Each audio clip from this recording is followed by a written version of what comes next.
Hello दोस्तों, तो आज की इस वीडियो में मैं आप सभी लोगों के लिए ड्रैगन इवॉल्विंग मैच का सीजन 1 के लास्ट एपिसोड को एक्सप्लेन करने वाला हूँ। और टेंशन नोट, सीजन 2 भी रिलीज हो चुका है, तो सीजन 2 भी इसके साथ ही कंटिन्यू होता रहेगा। तो पिछले बार में हमने देखा था कि रसल जेरोन से बहुत बुरी तरीके से हार जाता है, जिसके बाद जेरोन ने रसल को स्पेशल डिस्ट्रक्शन शील्ड के परे फेंक दिया था। जिसके बाद रसल की आंख कैमलोड सिटी के हॉस्पिटल में खुलती है। यहाँ रसल के साथ साथ हमें पता चला था कि जितनी भी कहानी हमने पिछले एपिसोड्स में देखी, वो सब रसल की एक हेलुसिनेशन थी, जिस पर पहले तो रसल यकीन नहीं करता, लेकिन मास्टर दारिया कभी उसे ना पहचानने पर वो उस रियलिटी को एक्सेप्ट कर लेता है। और ऐसे ही काफी तरह टाइम गुजरने के बाद जब वो एक अकेडमी में किसी नौकर का काम कर रहा था, तो वहाँ पर वो एक बच्चे को देखता है जिसके हालात भी बिल्कुल उसी की तरह थे। तो रसल को उस पर तरस आ जाता है, जिस पर रसल ने अपनी लेगेसी, ओवरलोड और विजार्ड बॉडी टेक्निक्स उस लड़के को सिखा दी थी। लेकिन क्योंकि रसल हमारी कहानी का मेन कैरेक्टर है, तो उसकी जिंदगी कुछ अच्छी तो नहीं होने वाली थी। इसी वजह से उसे काफी ज्यादा पीटा जाता है और अकेडमी से भी निकाल दिया जाता है। लेकिन जिस दिन ही रसल अकेडमी को छोड़कर जा रहा था, कुछ पैगाम अकेडमी पर हमला कर देते हैं, जहाँ वो लड़का बिल्कुल ही रसल की तरह बातें कर रहा था कि गार्डियन का पाथ लोगों की रक्षा करना होता है। तो रसल अपनी लाइफ को सेक्रीफाइस करके उस लड़के को बचा लेता है। लेकिन उस चीज के बाद वो अपनी सोल फॉर्म में किसी अजीब सी जगह में पहुंच गया था, जहाँ उसकी मुकालात टेम्पल ऑफ मिरर के गार्डियन से हो जाती है।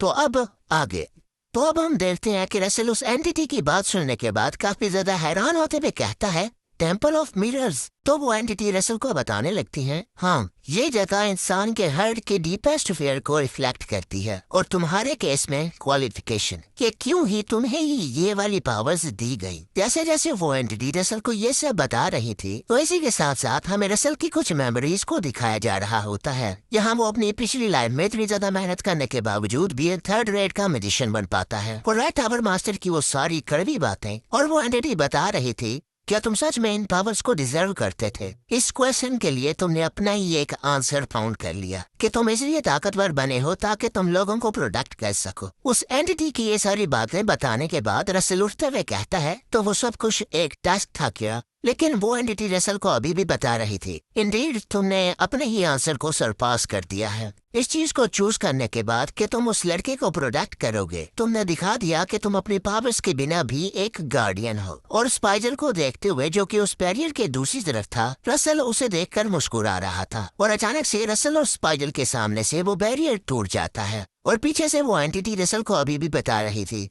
तुम्हारे सामने जो लड़का है वो कोई इल्यूजन नहीं है, वो तुम्हारा प्योरेस्ट करेज है जिसे तुम प्रोटेक्ट करते थे, और तुम्हें उसे प्रोटेक्ट करना है। और फिर वो एंटिटी अपने मन में ये सोचते हुए, इस वक्त मैं अपनी उस कसम को पूरा कर चुका हूँ, मेरे सक्सेसर। ये कहते हुए वो अपना मास्क उतारना शुरू कर देता है। और दूसरी तरफ हम देखते हैं कि स्पाइडर एनर्जी की फॉर्म में रसल की बॉडी में एब्जॉर्ब होना शुरू हो जाता है। और रसल को देखते हुए वो एंटिटी अभी भी कह रही थी, मेरे सक्सेसर, रोशनी की तरफ तुम्हारी एक न्यू जर्नी स्टार्ट हो चुकी है। और फिर हमें कुछ सिस्टम विंडोज को दिखाया जाता है, जिसमें रसल को नोटिफिकेशन आ रहे थे कि आपकी बॉडी में ड्रैगन ब्लड एब्जॉर्ब हो रहा है, जिसकी वजह से बॉडी रिकंस्ट्रक्ट हो रही है, और आपने फर्स्ट गोल्डन मास्क अचीव किया है। और बाहर की तरफ हमें जेरोन को दिखाया जाता है, जो कि किसी की तरफ देखकर कह रहा था, काफी इम्प्रेसिव हो तुम भी। और हम देखते हैं कि जेरोन ये सब कुछ किसी और को देखते हुए नहीं, बल्कि एलन को ही देखते हुए कह रहा था, जिसकी सच में काफी ज्यादा बुरी हालत हुई थी। और फिर वो प्रिंसेस से माफी मांगते हुए नीचे बैठ जाता है,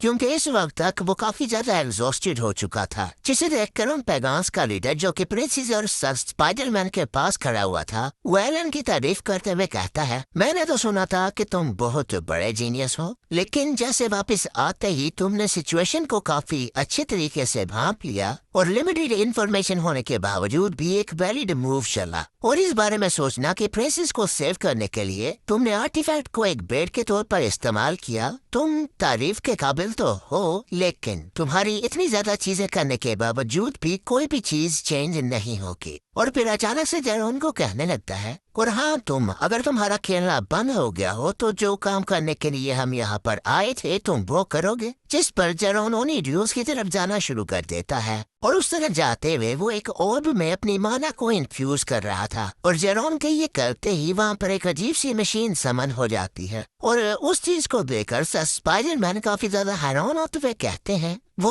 वो तो आर्टिफैक्ट ऑफ डिवाइन है। और प्रिंसेस को भी ये सब कुछ देखकर काफी ज्यादा गुस्सा आ रहा था, और दूसरी तरफ जेरोन उस आर्टिफैक्ट का इस्तेमाल करते हुए अपने मन में सोच रहा था, अगर मुझे वो आइटम मिल गई तो मैं उस चीज को तुम जैसे स्काउंडरल्स को बिल्कुल भी नहीं सौंपूंगा और पूरी दुनिया के सामने ऐलान करूंगा कि मैं किसी की कठपुतली नहीं हूँ और मैं ही पूरी दुनिया से सुपीरियर हूँ। ये कहते हुए वो उस आर्टिफैक्ट का इस्तेमाल करते हुए उस स्पेशल डिस्ट्रप्शन बैरियर पर हमला कर देता है। जिस अटैक के हिट हो जाने के बाद हमें उस स्पेशल डिस्ट्रप्शन बैरियर में से किसी का हाथ बाहर आते हुए दिखाया जाता है, जिसने कि उस अटैक को रोक लिया था। और उस स्पेशल डिस्ट्रप्शन बैरियर की दूसरी तरफ से बहुत ज्यादा एनर्जी इमिट हो रही थी, जिस चीज को देखकर जेरोन, पेगास का लीडर, प्रिंसेस और सर स्पाइडरमैन, ये सभी के सभी लोग काफी ज्यादा हैरान हो जाते हैं और सभी लोग इकट्ठे से कह रहे थे क्या उस डिवाइन आर्टिफैक्ट को उस बैरियर ने ब्लॉक कर दिया। और एलन भी उस तरफ देखते हुए कह रहा था, नहीं, वहाँ पर कोई है। और स्पेशल डिस्ट्रप्शन बैरियर की तरफ से धुआं हटने के बाद हमें वहाँ पर रसल का गोल्डली फॉर्म दिखाया जाता है, जिसमें वो काफी ज्यादा कूल लग रहा था। लेकिन दूसरी तरफ लीडर और जेरोन उस मास्क को देखकर जो कि रसल ने डाला हुआ था उसे काफी ज्यादा हैरान हो जाते हैं। लेकिन रसल ज्यादा टाइम ना जाया करते हुए बहुत ही जल्दी से उस लीडर पर हमला कर चुका था और रसल के अटैक को अपनी तरफ बढ़ता देखकर वो भी काफी तेजी से एक पोर्टल को बना लेता है, जो पोर्टल उसके लिए एक बैरियर का काम कर रही थी। लेकिन वो पोर्टल भी ज्यादा देर तक रसल की उस अटैक के इम्पैक्ट को झेल नहीं पाता और रसल का अटैक उस लीडर को हिट कर जाता है, जिसकी वजह से वो काफी ज्यादा दूर फेंका जाता है। और इस चीज को देखकर जेरोन भी काफी ज्यादा हैरान होते हुए अपने मन में सोच रहा था, क्या उसने उस पोर्टल को भी तोड़ दिया। और फिर रसल काफी तेजी से प्रिंसेस और स्पाइडरमैन की तरफ जाते हुए उनकी रस्सियां खोल रहा था और उन सभी लोगों को कुछ कह तो रहा था, लेकिन रसल की बातों की उन सभी लोगों को कुछ समझ नहीं आ रही थी। जिस पर रसल अपने मुंह से उस मास्क को उतारते हुए उन्हें कहने लगता है, मुझे खुशी है कि तुम दोनों सेफ हो। और रसल को जिंदा और सही सलामत देखकर प्रिंसेस और स्पाइडरमैन काफी ज्यादा हैरान हो जाते हैं। और पीछे की तरफ खड़ा हुआ एलन पे, जिसकी हालत काफी ज्यादा खराब तो थी, लेकिन वो अपने मन में सोच रहा था, मास्टर, मुझे लगता है कि इस जूनियर के खिलाफ बैटल मेरी अच्छी नहीं होने वाली। और फिर प्रिंसेस रसल की तरफ अपना हाथ बढ़ाते हुए कह रही थी, किस बारे में सोचना कि तुम जिंदा वापिस आ गए हो। और रसल भी प्रिंसेस का हाथ पकड़ लेता है और इससे पहले कि कुछ कह पाता वहाँ पर काफी तेजी से उड़ते हुए जेरोन पहुँच जाता है, जिसे देखकर रसल उन सभी लोगों को कह रहा था,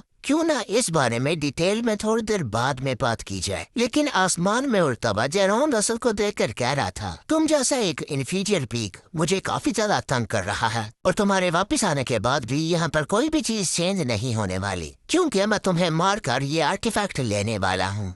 और फिर अगले ही सीन में हमें उन रून्स के ऊपर किसी चीज को काफी ज्यादा चमकते हुए दिखाया जाता है, जो कि अचानक से एक बहुत बड़े धमाके में बदल जाती है, क्योंकि उन रून्स के ऊपर काफी तेजी से रसल और जेरोन का टकराव चालू था, जहां जेरोन रसल पर काफी ज्यादा हमले करते हुए कह रहा था कि ये मास्क मुझे बिलोंग करता है। मगर रसल उससे सवाल किए जा रहा था, जाइंट सब के पीछे ब्लेन है। तो जेरोन रसल को चुप कराते हुए उस पर एक जोरदार हमला करता है, लेकिन रसल वहाँ से गायब होते हुए काफी तेजी से उसके पीछे आ जाता है और जेरोन पर हमला करते हुए कह रहा था, इन सभी चीजों को यहीं पर रोक दो तो शायद मैं तुम्हें बख्श दूं। तुम्हें इस चीज को एडमिट करना होगा कि तुम ब्लेन के शैडो हो। ये कहते हुए रसल भी उस पर एक जोरदार हमला चल देता है और इसी तरह वो काफी ज्यादा तेजी से एक दूसरे के साथ बैटल कर रहे थे, जिस चीज की वजह से उस ड्यून का सत्यानाश हो रहा था। यानी कि हर तरफ धमाके हो रहे थे और फिर काफी ज्यादा फाइट करने के बाद जेरोन जमीन पर आते हुए कहता है, सच्चाई सिर्फ यही है कि मैं किसी का भी शैडो नहीं हूँ। ये कहते हुए वो अपने ओरिजिन को इस्तेमाल करते हुए रसल पर हमला कर देता है और जेरोन के उस अटैक का इम्पैक्ट इतना था कि उसने एक बहुत बड़े पहाड़ को 2 हिस्सों में कट कर दिया था, जिस चीज की वजह से वहाँ पर काफी ज्यादा धुआं हो जाता है। लेकिन रसल ने उस अटैक को ब्लॉक कर दिया था और खुद ही देख लो कि रसल उस अटैक को ब्लॉक करते हुए कितनी ज्यादा पीछे आ चुका है। और फिर से जेरोन रसल को कह रहा था, मैं उसकी शैडो नहीं, वो मेरी शैडो बनेगा अब, क्योंकि ताकत हर चीज पॉसिबल बना देती है। तुम इस चीज को मेरे से बेहतर जानते होगे। लेकिन दूसरी तरफ रसल अपनी सब स्पेस पॉकेट में से कुछ निकाल रहा था, जो कि कुछ और नहीं वही मास्क था जिसे पहनते हुए रसल कह रहा था, अकथी सबसे ज्यादा इम्पोर्टेंट चीज नहीं होती जेरोन। और उस मास्क को पहनने की वजह से रसल के सामने एक सिस्टम विंडो ओपन हो जाती है, जिसमें लिखा हुआ था, इस मास्क की वजह से आपकी सेकंड ड्रैगोनिफिकेशन पावर को अनलिश किया जा रहा है। और हम देखते हैं कि रसल की उस मास्क को पहनने की वजह से रसल की बॉडी के अंदर बहुत ज्यादा माना फ्लो होना शुरू हो जाती है और वो मास्क देखते ही देखते रसल के साथ फ्यूज हो जाता है, जिसकी वजह से रसल की सेकंड ड्रैगोनिफिकेशन भी अनलॉक हो गई थी। लेकिन रसल की इन बातों को सुनने के बाद जेरोन काफी ज्यादा गुस्सा होते हुए कह रहा था, ये सब अनाप्शन आप बकरा बंद करो, क्योंकि तुमने कभी भी मेरी तरह से कुछ सफर नहीं किया। और जेरोन की इस बात को सुनकर रसल कुछ नहीं कह रहा होता और फिर अपनी पावर का इस्तेमाल करते हुए काफी ज्यादा ब्लेज लॉस बनाते हुए कहता है, ये सच नहीं है क्योंकि मैं भी डार्कनेस में हूँ, लेकिन हम दोनों में जो डिफरेंस है वो ये कि मेरी डार्कनेस लाइट को फॉलो कर रही है। और हम देखते हैं कि सेकंड ड्रैगोनिफिकेशन की वजह से रसल ने एक डिवाइन स्पेयर बना लिया था। और रसल की इस बात को सुनकर जेरोन आसमान में आते हुए रसल को गाली देते हुए कहता है, अगर ये सच है तो इसे प्रूव करके दिखाओ, प्रूव करो इस चीज को कि तुम लाइट को फॉलो करते हो। ये कहते हुए वो रसल पर हमला कर देता है, लेकिन रसल ने भी उसके अटैक के बदले में उस पर काउंटर अटैक भी कर दिया था, जिसकी वजह से वहाँ पर एक बहुत बड़ा धमाका हो जाता है। और धुआं हटने के बाद हम देखते हैं कि जेरोन नीचे गिरा हुआ है और रसल के उस हमले की वजह से जेरोन के पंखों के साथ साथ उसका एक बाजू भी कट गया था, जहां वो अपने कटे हुए हाथ को देखते हुए अपने मन में सोच रहा था, मेरे पास तो चिमरास का हाथ था, लेकिन फिर ये मेरा हाथ कैसे काट पाया, क्यों, ऐसा क्यों है। पर रसल भी आहिस्ता आहिस्ता करते हुए उसकी तरफ बढ़ रहा था और जेरोन को गिव अप करने को कह रहा था। लेकिन रसल की इन बातों को सुनकर जेरोन और भी ज्यादा गुस्सा होते हुए अपनी बॉडी के अंदर से और भी ज्यादा हाथ निकालना शुरू कर देता है। और बॉडी के अंदर से मतलब है कि उसके बहुत ज्यादा हाथ आ गए थे। लेकिन रसल के पिछले वाले अटैक की वजह से जेरोन काफी ज्यादा इंजर्ड हो चुका था और उसके मुंह से काफी ज्यादा ब्लीडिंग हो रही थी। लेकिन वो अभी भी रसल को कह रहा था कि मैं तुमसे नहीं हारूंगा। और फिर से रसल के सामने एक सिस्टम विंडो ओपन होती है कि तुम्हारे सेकंड ड्रैगोनिफिकेशन के सिर्फ 10 सेकंड बाकी बचे हैं। जिस सिस्टम विंडो को देखते हुए रसल उसे भी कह रहा था, मेरे लिए भी ये चीज सेम है कि मैं तुम्हारे सामने नहीं हार सकता। ये कहते हुए वो अपने डिवाइन स्पेयर को चार्ज करने लगता है। लेकिन रसल ये सब कुछ करने में मसरूफ है और काफी ज्यादा तेजी से रसल पर हमला कर देता है। लेकिन रसल अभी भी ध्यान लगा रहा था। और फिर अगले ही सीन में हमें रसल और जेरोन की तरफ से बहुत ज्यादा लाइट इमिट होते हुए दिखाया जाता है और फिर हमें किसी का एक बहुत बड़ा अटैक दिखाया जाता है, जिसकी वजह से वहाँ पर एक बहुत बड़ा धमाका हो गया था। खैर एक धमाका तो नहीं, वहाँ पर बहुत ज्यादा धमाके हो गए थे और हम देख पाते हैं कि उस अटैक की वजह से एक पूरा का पूरा माउंटेन टूट चुका था। और उस अटैक के दरमियान में हम रसल को देखते हैं जो कि बहुत ही ज्यादा घायल पड़े हुए जेरोन को देख रहा था और अभी तक जेरोन की एरोगेंस कम नहीं हुई थी और वो काफी ज्यादा गुस्सा होते हुए कह रहा था, नहीं मैं नहीं हार सकता था, मैं नहीं हार सकता था। लेकिन हम देखते हैं कि जेरोन की बॉडी डिकम्पोज होना शुरू हो गई थी। जहाँ वो धूल में मिलते हुए अपने मन में सोच रहा था, मैं तो एक ड्रैगन बनना चाहता था, लेकिन मुझे नहीं पता था कि मेरी एंडिंग ऐसे होगी। क्या मेरी किस्मत में यूं मरना ही लिखा हुआ था। और अचानक से एक माउंटेन में से बहुत ज्यादा लावा निकलना शुरू हो जाता है, जिसे कि रसल भी देख रहा था। और फिर अचानक से उसे पीछे से किसी की आवाज आती है जो कि कोई और नहीं उसी के सारे साथी थे। जिन्हें देखकर रसल भी खुश हो गया था। तभी अचानक से पीछे से पेपर आते हुए रसल पर अटैक कर देती है और पेपर तो रसल को गले लगा कर रोना भी शुरू हो गई थी। और पेपर को वहाँ पर देखकर रसल भी काफी ज्यादा खुश हो गया था। और फिर रसल अपने सभी साथियों की तरफ देखते हुए कहता है, शुक्र है खुदा का, चलो अब एंडी में और वापस चलते हैं। और ड्रैगन डिवॉल्विंग मैच का सीजन 1 यहीं पर खत्म हो जाता है। और सीजन 1 के पोस्ट क्रेडिट सीन में हमें दिखाया जाता है कि रसल और उसके साथियों के वहां से जाने के बाद वहां पर कोई जेरोन का टूटा हुआ हाथ उठा लेता है और वो पर्सन एक पोर्टल का इस्तेमाल करते हुए वहां से चला गया था और शायद ये उन पेगास का लीडर है। और हाँ, हमारा ये एपिसोड यहीं पर खत्म हो चुका है। तो अगर आप सभी लोगों को हमारी ये सीरीज पसंद आई है तो इसे ज्यादा से ज्यादा प्यार दिखाओ। चैनल पर नया हो तो चैनल को सब्सक्राइब करो, वीडियो को लाइक करो और ज्यादा से ज्यादा इंटरेस्टिंग से कमेंट करो। और अगर सीजन 2 के लिए एक्साइटेड हो तो सभी लोग कमेंट में लिखो सीजन 2 को जल्दी भेजो। वीडियो में तब तक लिए tata bye bye, take care.